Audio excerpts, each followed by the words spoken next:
Serial ये रिश्ता क्या कहलाता है में अरमान ने फाइनली अपनी बेटी मायरा को इंसाफ दिलवा दिया है और मायरा भी अपने पापा के लिए वैसे ही पूरी फैमिली से लड़ती नजर आई। मायरा, मुक्ति, अभीरा, अरमान इन्होंने मिलकर ऋषभ पर रिवर्स साइकोलॉजी यूज करके उसी के मुंह से उसका सच बाहर निकलवा दिया और पूरे परिवार के साथ साथ यहाँ पर दादी सा और दादी बुआ दोनों का चेहरा देखने लायक था। जहाँ दादी बुआ का एटीट्यूड बिल्कुल भी कम नहीं हो रहा है, जबकि ऋषभ उनके साथ भी पूरे परिवार के सामने बदतमीजी कर रहा है, वहीं दादी सा के चेहरे पर साफ साफ नजर आ रहा है कि उन्हें अफसोस है इस बात का कि उन्होंने विश्वास नहीं किया अरमान के ऊपर।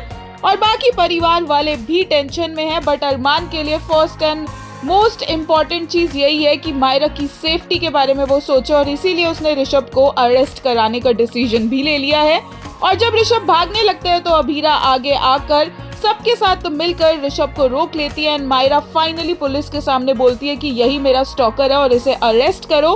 ऋषभ तो अरेस्ट हो गया है, लेकिन दादी बुआ के इंटेंशंस अभीरा अरमान के लिए, इस परिवार के लिए कुछ खास अच्छे नहीं दिख रहे हैं, क्योंकि उनमें ईगो भी तो इतना है। वही पूरा परिवार रोकने की कोशिश करता है अभीरा, अरमान, मायरा, मुक्ति को, सिवाय दादी सा के, क्योंकि दादी सा रोकेगी भी तो किस मुंह से रुकेगी। लेकिन फिर भी यहाँ पर वो लोग नहीं रुकते हैं, जो कि उन्हें नहीं रुकना चाहिए।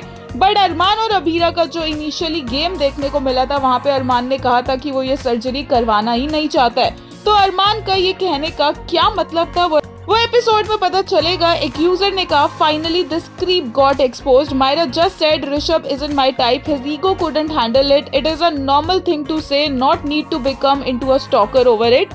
धमाकेदार एपिसोड अनलॉक्ड। एक यूजर ने कहा, अरमान has tendency to leave Abhira when she needs him the most, he has already done it thrice, imagine if he leaves her again after she has spent all that she built for his surgery, then Abhira and Mukti will be back to square one। एक और user ने कहा, अब आगे जब अरमान के illness का पता चलेगा सब फेक कंसर्न दिखाएंगे, जो लोगों ने अरमान पे ट्रस्ट तक नहीं किया, ऑडियंस कनेक्ट कैसे होगी इस फेक फैमिली से। एक और ने कहा, love isn't just in the smiles, it's the way they hold each other through every storm, अभिमान are truly each other's supporters। वहीं एक ने कहा, मायरा अब बैठ के अपना गिल्ट एंजॉय करो, मायरू कितनी स्ट्रेट फॉरवर्ड है, एकदम मुंह पे बोलती है।